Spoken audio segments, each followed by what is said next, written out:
You are now listening to Carlie's Couch. I'm Carlie. And I'm Lex. In this podcast, we discuss a wide array of topics about life and how to live your best life, whatever that looks like for you. Hope y'all enjoy. In this episode of Carlie's Couch, we'll explore the concept of the path of least resistance. What is it? How can you apply it to your life? And what impact will it have on your personal growth and decision making? Ooh, she turned on the commercial voice for us today. What is it? It like starts out like that and then it goes like into through the rest of the episode. So I'm gonna try to stay calm and collected today. But how you doing today? I'm feeling pretty good. There's a lot of action going on across the board with work, with friends, lives, and all kind of stuff. And so as the summer is starting to wind down, just I don't know, continuing to get things all done. But in general, everything is feeling pretty good right now. How about you? Man, I feel excited. It's been so busy, but all great things. And just following my joy. If y'all listen, we had an episode about centering joy. And I was training one of my clients, and this song came up. And I was like, oh, this is like my mom's favorite band. And I was like, are they still alive? Are they still touring? They just so happened to be in Inglewood this past Sunday. Cool. So I got to go see one of her favorite bands. Their lead singer and the only original member is 81. So shout the fuck What's out the band? to Steve Miller Band. Oh, that's so random. So I got to go see him. I got to see Journey. And Journey, if y'all didn't know, random fact of the day, has a Filipino lead singer. So when Steve Perry retired, they did a search and they found Arnel Pineda in the Philippines doing Journey covers. Flew him out to LA and he's been the lead singer for 16 years. So I got to see a Filipino rock star. And then I got to see a smidge of Def Leppard, but they weren't my favorite. So I just wanted to see them. But they were rock stars. So one of them had their little abs out. So. Well, that's cool. It's good when things happen like that. When you just kind of think about something and then you look and it's like, oh, I can do it. And I feel like that's the moment where it's like you could decide to be like, nah, you know, or actually just do a thing. And that's nice and fun that you went ahead and did the thing. So that's pretty cool. This week, we have a question from the couch. Where do you struggle with grammar? Like Whenever. Every time. When. I don't know the difference apparently. So I be struggling whenever I'm trying to think of which word to use. Oh, whenever and when. Yeah. But so that's me. Somebody else said when to use the semicolon and commas. Oh, so I might be an offender. Stringing. I mean, I'm not a run-on sentence girl, but I like a lot of semicolons. Yeah. Someone said I before E after C. Another one said straight up proofreading before I send emails. So that's where you need to get Grammarly. So that's a great program that will turn up everything you write everywhere. Grammarly. This is not an ad, but y'all should pay That sounds us. like something Damo would have said too. Damo's the worst. I'm sorry, I'm just talking junk about friends and stuff for no reason. But that made me think about it because he'd be like, hey, I got to reply to, this email, like work stuff or thinking about decks and stuff. And he would send it to me and I'd be like, bruh. Like it's nowhere near real sentences. Like I get it, what you're trying to say, but he's like, yeah, I don't write, bruh. That reminds me of a friend in college asking me to help her with a paper. And I did. I marked that hoe up and she got so mad at me. Right, like, did you want me to do it or not? Like, what's up? At least now you can just throw them things online and just get it fixed up for you. Someone struggles with spelling. And then affect versus effect. Every once in a while, I gotta say the sentence a certain way, and sometimes I'll look up real quick. What's another one that's like similar to that, like affect and effect? Objective and subjective. Oh yeah, I don't really know the difference between those. And every time I will have to look that up. But there's a few that sometimes I will look them up. But for the most part, I don't use them incorrectly. Like I'm a person, I try to, you know what I mean? Like look at what I wrote, unless it's like super fast or informal or whatever. Like I'm pretty okay. Same. I used to be really obsessed with always having everything like perfect and right and like would correct people. I don't do that no more, but that was old me. That's funny. Well, y'all work on those things. Those are common, common grammar things, grammatical issues. Just don't be out here confusing lose and loose. That's the one I hate to see, boy. Yeah, there's some stuff that's just like, why is this happening? Hate it. I hate it too. Today, we are talking about the path of least resistance. When you hear that, just what do you think about? I think of a river like rushing and just flowing. Okay. I think about like Yoda or somebody who's like a wise person who's just, they're chill because they know. You know everything because you know nothing. And I'm here, you're there, whatever happens, gonna happen. That's the vibe I get when I hear something like path of least resistance. But when you say the path of least resistance, it's often understood as this is the easiest way to achieve something and or the most straightforward way to achieve something, as opposed to, oh, I gotta do this and this and this and this and this and this first. Like, the path of least resistance gets me right to where I need to be. And it can also represent a flow state in life where things happen with minimal effort. So it's like for me, that's like when you get in alignment, things just flow. It's like, come on, baby, we going. Yeah, so there's slight differences to those kind of two ways to describe it, because sometimes a thing is easier for you, perhaps because you may be in a flow state and it that's just you're just there, you can do it. Whereas that may not be the easiest or most straightforward way for somebody else to maybe do something. And so there's a little bit more literal, and then there's this kind of like a little more figurative way of looking at the path of least resistance. And so when I was thinking about some real life examples, I had two things that kind of came top of mind for me when it comes to the path of least resistance. The first will be business school. So I knew I wanted to go. I was out there, hoe. I had got accepted to number 3 school in the world in Barcelona, and I was going to go. And I had went on a tour and a visit and got to meet my classmates. I was about to sign a lease, and then something told me, like, it was God, intuition, whatever. It's like, just wait until tomorrow to sign your lease. When I had gotten back from Barcelona. And then I woke up and my financial aid had fell through. And so I couldn't go anymore. And so then I was like, okay, I'm in this little crossroads. I could either really fight for to go to business school in this exact way that I thought it had to happen to be right. I could stay, wait a year, and do business school next year and just like reset. But I was like really upset and like I just don't want to be here anymore. Or I can apply third round and like shotgun them things out and just do the best I can. So I applied to USC in June. I applied end of May. I interviewed in June. I got accepted in June. I moved out in July and things. So for me, the path of least resistance, like I thought about what was in alignment and I shot my shot. And then whenever I chose something, the way to get to USC was so easy. Like it just flowed. Like there weren't any mishaps. I found an apartment, everything just like boom, bam, bam. Like, and so that for me, when I think of path of least resistance, I think about I could have really fought for this thing that I thought was how it had to happen or what exactly I wanted in this, or I could just do the thing that I can do right now, and it just flew. It just took off. That's a great and very clear example. Episode over. We hope you enjoyed. I mean, because that is it. So I guess now we go into, well, how do I know, which path is the path, right? Because faced with something like that, did you feel like you knew, well, if I try to fight it, because maybe you just call one person, they'd be like, well, actually, yeah, here you go. Here's 100,000. You know what I mean? So how can we identify this path of least resistance? And what do those practical tips look like? Like in that instance, let's start with that. What made you think that's going to be a push? That's going to be difficult. I went with how I felt about it. Like it felt very heavy and very, like I felt very let down, very disappointed. It felt so hard to even try to push on that. And I'm not one to give up on things. I just know that sometimes you got to let go of how you think things have to manifest for them to be right. And so I would say like intuition, like following your gut and your feelings about a thing, and being like obviously in tune with yourself and very self-aware. But then whenever you are tuned in, really listening to that intuition. Yeah. Another way to identify the path of least resistance, and again, this is, let's say, I could do this, or I could do this, or I could do this, however many choices you have in front of you.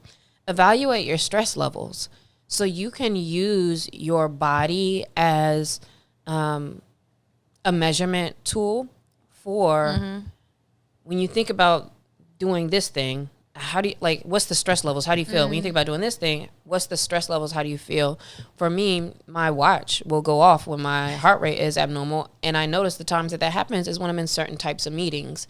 Not necessarily meaning like, oh, I'm having a difficulty in the meeting or I'm fighting against something in particular in that moment. And yet, like in an example that you gave, thinking about a thing or trying to pursue this direction it's off top. It's already so stressful, and that's literally unhealthy for your body. And so weighing your intuition and adding stress in as a factor can help you identify, well, which path might make the most sense. And I will stress too that there's a few more ways to identify it, but thinking about all of these together, because again, it's not just that's a little hard or like that's a little stressful, because then you're not gonna be doing anything, right? And we'll talk about that later too. But think about this combination of things and really deciding, all right, this will actually be the path that makes sense for me right now.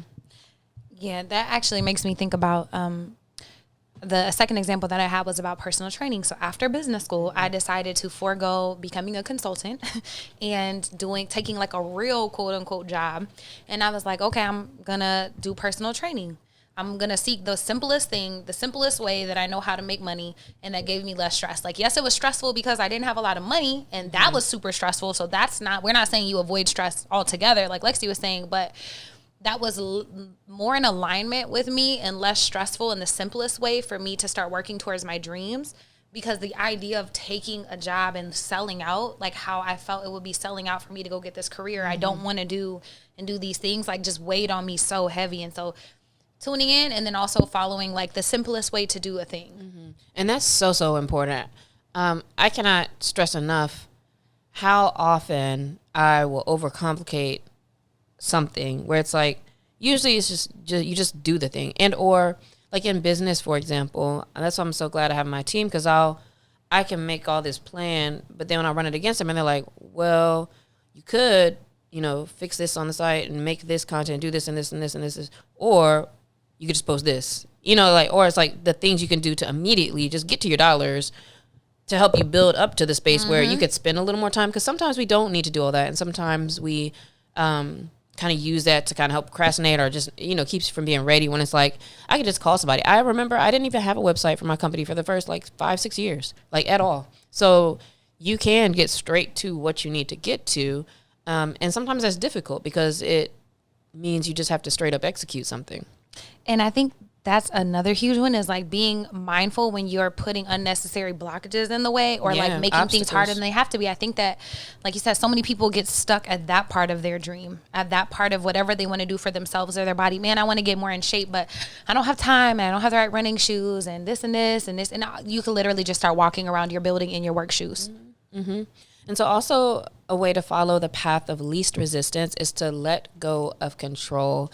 And Carlie has alluded to this in saying, don't be married to how something needs to look.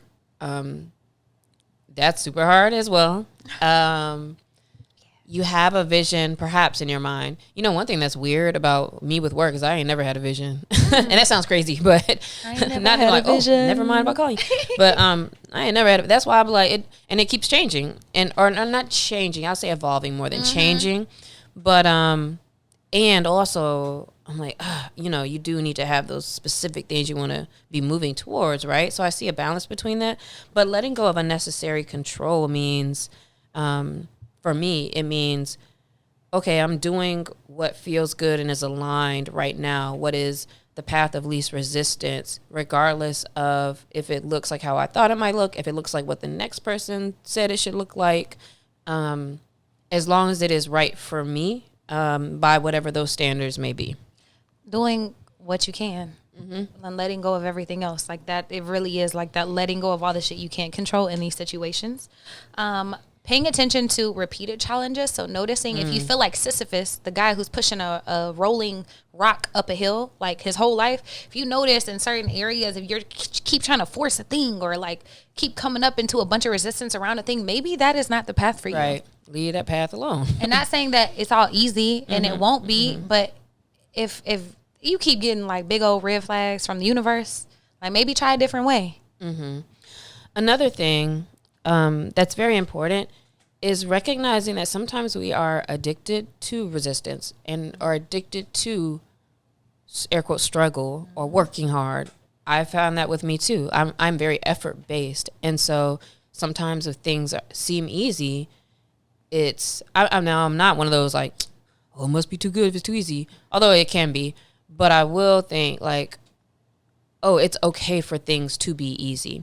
And so one thing is to really evaluate how you feel about hard work or struggle or what you have to go through to get to something, and assess if you might need to let go of this like need to have resistance, or let go of kind of feeling like it has to have some type of struggle for you to move forward, because it actually doesn't.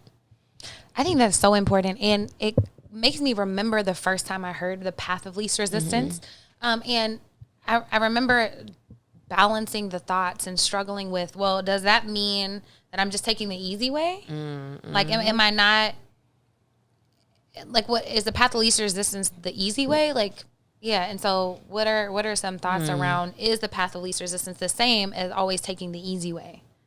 And when we say like, oh, you're taking the easy way out or taking the easy way, we're in alignment that's typically looked at as a negative thing, right? I would say so. All the examples I could think of, we say that to tell somebody that you're not trying hard enough, you're not doing enough, you're not putting enough effort into what you really want. The path of least resistance is different. And it's different because the path of least resistance does not question your commitment to the thing. It's more about the how the things get done. And so maybe taking the easy way out to me sounds a little more like I'm giving up on this vision, or I'm giving up on this dream, or I'm giving up on the final thing you want to get to. But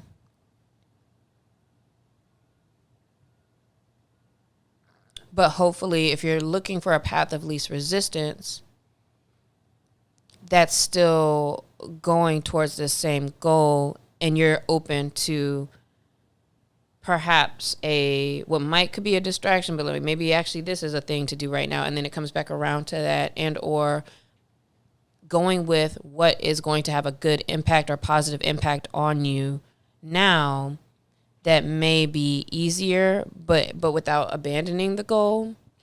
I like that. I was trying to think of an actual example or something to talk through it, and I feel like physical health is always an easy one. So I'll start there, but we can go somewhere else. What I don't think the path of least resistance is, or what it's not, is staying in your comfort zone. The path of least resistance is not always staying in your comfort zone.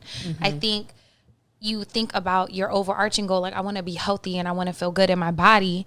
No, it's not easy to completely change your diet. No, it's not easy to work out all the time. No, it's not this. But if you're set on, I'm going to go to CrossFit 7 days a week, I'm going to lift weights, I'm going to go be like David Goggins and run 1,000,000 miles every day, and your body doesn't do that, then you're fighting to do those things. Like that could be not taking the path of least resistance, versus like, I'm going to start making small changes that feel good and feel easy right now, that are, easier in my life, and then building up to that. But you're not letting go of the fact that you want to be healthier and live happier. That's good. And that helps me clarify a real example in that space as well. I, in my health and fitness journey, I'll say maybe since like 2017, 18, like when I was working with a trainer, over time, so I enjoyed working with the trainer, and then something happens to my car, right? And so I'm like, actually, for a while, I'm like Ubering to get to this gym. It's like, it's doing too much. But over the years, I have done different things. So I may not stay with training, but then it's like, okay, I started playing tennis. Then when things kind of switched up a little bit, I started doing Pilates, and then things changed a little bit. I started running, and every time I try different things or move into different spaces, I'm looking at this as exploring all of these options in a way to understand like what's doing the best for me, or what fits my life, like what fits my schedule, what fits where I am like mentally, or what level I'm at, what's getting me the results that I actually care about. And for me, the result I always care about the most, honestly, is consistency and actually doing the thing. It's not really as much about the health goal, and I want to feel good and look good. And so is that make sense as like, so I don't necessarily like take the easy way out, and I have switched around and adapted and understood how different methods work for me to where, because I'm always changing everything all the time. My routine, how I plan, the way I write journal, the way I write my goals, the way I plan my day, my week, my whatever, that changes every 6 to 8 months, how I do a thing. And maybe part of what I need is I do need like different variety, and I do need to try things in order to feel like I'm in a flow. Because when I'm in a flow, then I stop thinking about, let me try something different. And now I'm just going, and it works. And, you know, the health is part of my day easily. And how I set my day is easy because I found something instead of sitting in a place trying to force a method to work. Yes. So I think also what I'm hearing and what I think we're both alluding to is that whenever we're saying the path of least resistance versus an easy way out, the easy way out to me is not trying, is not pushing the needle, is not growing, is not getting out of your comfort zone. The path of least resistance is putting all that energy and effort forward and letting the universe kind of guide what's working with whatever method to get you to where you want to be or closer towards your goals. Okay. So you're always facing the challenge. You're always doing the thing. You're always showing up for yourself. But that might look different depending on the path of least resistance in that period in your life. Right. And we've alluded throughout this conversation to the fact that difficulties will always arise and that things are not always easy. So, Carlie, how do we discern between like we're taking the path of least resistance versus actually maybe I need to face this challenge a little bit more? Like, is there anything that you could say that comes out of a space that might be stressful or might be a little challenging, but that might be like, you know what, maybe you explore that a little bit more? Yeah, life. Like working towards your goals, like being an engineer, like graduating college, working towards things that feel really hard. It's not easy. Like even going to business school and deciding to not take a job after, like anything you're working towards, I think you're facing a challenge head on. The path of least resistance is just the following your intuition around the best way to get there in that moment and not being married to how you thought it had to look. So I thought I was going to, you know, have this better company and it's going to do this and do this. And, you know, if I was really trying to force it and fighting against it, I'm not fighting a challenge head on. I'm trying to force something. And I think that's the difference. Like you're always putting forth the effort. You're always facing challenges head on, even in the path of least resistance, even in working out. When you go run your miles, it's not necessarily always easy, but that is the path of least resistance in this time in your life. My bad. Got excited with my hands. But I think every time you're putting forth effort, you're facing challenges head on and just not being married to the method to what that looks like. One example I think about with that specific question, though, and in times where I can remember, as far as an example, an experience for me of trying to push against instead of going the path of least resistance, has been with relationships. And so to think about now, I will say there are times where there's a path of least resistance, and then sometimes there are things that you actually need to challenge. So, for example, in relationships, I very much have had to work a lot on communication, how I communicate and communicating, listening, etc. It could have been very easy with a lot of situations to just be like, this is not the person for me. And I very much embraced the challenge in a couple of relationships, the challenge of like, all right, this is a conflict. Don't run away from it. You know, like I had to practice not avoiding and practice going head on into things, which again is not necessarily saying to completely walk away from that is the path of least resistance, because that is like that's taking the easy way out. And what I learned was with conflict and conflict resolution in relationships, that actually the path of least resistance is just saying exactly how you feel and having those conversations. And so what was so interesting is that was a huge game changer, because in the last couple of years, I've very much changed. Like, I can just say what I need to say. And again, of course, we always say, you know, respectfully and tone and da-da-da-da, right? So that's not what I'm alluding to. Like, you just do whatever you want to do and say what you want to say. And yet, wow, I had a very challenging relationship with communication. And then I got another one where I was like, okay, I'm gonna try to say what I need to say. And it was met so much differently. It was like yeah, I can see why you might think that.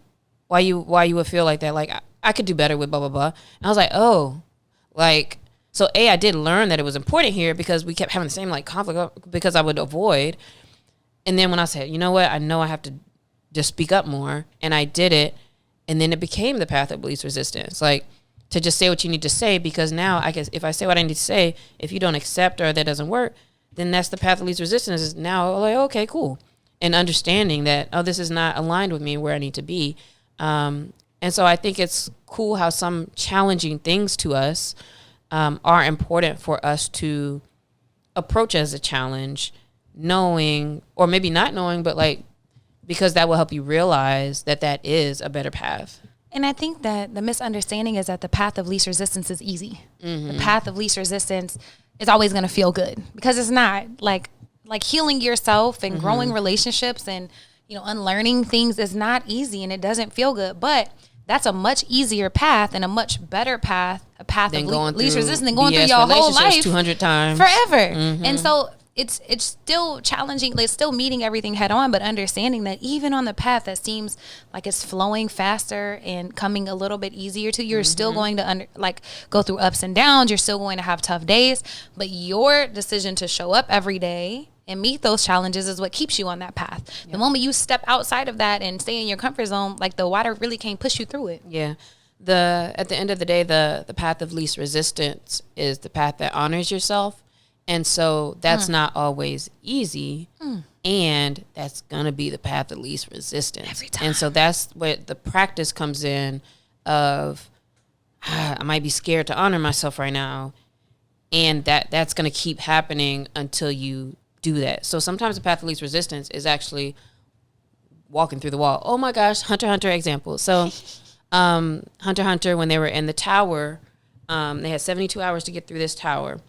And there's 3 or 4 of them, 4 of these people in the crew. That's all you need to know. You don't have to know what we're talking about. Who are in this crew, and they get to the very last step, and it's like, okay, people in this room, they were surrounded by like axes and swords and stuff on the walls, and the instructions to get out of this room to finish this challenge was, hey, you can choose 2 of you to go this easy route that's going to be a slide that goes right to the end.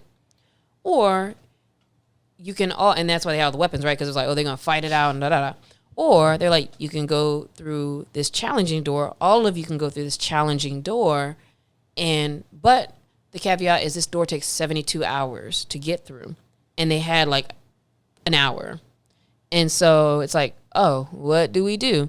And it was so cute because Gon, the super positive one, what ends up happening is he's like, they chose the door that everybody can go through that takes 72 hours, and then took all the axes off the wall and broke through the wall to get down the slide to go down the easy way. And so it's like, instead of us fighting and da-da-da, we can still honor ourselves. Like, no, we came here together. We want to get through this together. How can we find a way that honors what we want to do and how we want to do it? And so I was watching that like, oh, like, you did it. Because it's like, you always have the option to do what's right for you and what really makes sense for you. And so they were like, okay, cool, we'll take this. And then they went around and still figured it out. And so that's the kind of innovative way that we can think and approach life, knowing that it's always going to work out for us if it is for us, like the way we're moving. That's so beautiful. And if y'all haven't watched Hunter x Hunter, that's me and Lexi. It's so good. I was watching it during the day just to get a little inspo. I'm like, damn, my man's inspired. Yeah. So whenever you choose the path of least resistance in your life and it becomes a practice for you, you can have reduced stress, increased productivity, and a huge greater sense of peace can come over your life. And like Lexi mentioned, there's also more creative solutions. Exactly. Look, the more creative solutions, you get more innovative. You're not ever in a box where you have to do something a certain way. Yeah. And then there's opportunities that can align with your true desires, with your true self, and ways to honor yourself.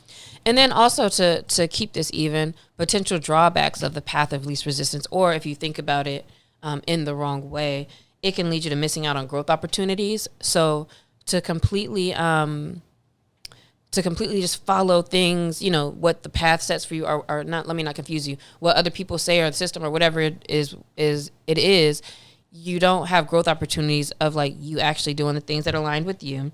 Also, you could take a risk of becoming complacent. So you can, if you're always like, if you're a person who, as soon as you see anything, you're like, nope, nope, nope, nope, nope, then you will end up being complacent. And so pay attention to make sure that you're not masking the path of least resistance with you just not doing anything, as Carlie was saying earlier. And sometimes those challenges and obstacles do lead to personal growth. They do. It's just a matter of, is this challenge killing me or is it adding to me? And that's something to kind of think about, like how you could tell that. But a lot of the challenges are good for us. Now, when you see the same one over and over, it's like, let's do something different this time. And so it really is a matter of paying attention to the experiences in your life, paying attention to who you are, what you need, and recognizing that you have lots of ways to move about. Yeah, and I would say those drawbacks are for like not growing. I wouldn't say they're necessarily tied to like the path of least resistance, because we kind of like fixed that earlier, but there is a lot of opportunity for growth. But just being mindful, like life doesn't always have to be really hard. I think it's important to know like what you believe too. Like if you always think money is going to be real hard to make, it is. If you think relationships have to be hard and difficult, they will be. And so also checking our own assumptions and biases with all of these things in our lives. Yes. Please share this episode with somebody you know who would like it. Give us 5 stars, give us reviews, leave comments. And this week we want to encourage you to be mindful of what you're pushing up against. What resistance are you stuck trying to figure out instead of letting it go and moving a different direction? Consider embracing an easier path that aligns with your goals and with who you are. Bye, y'all.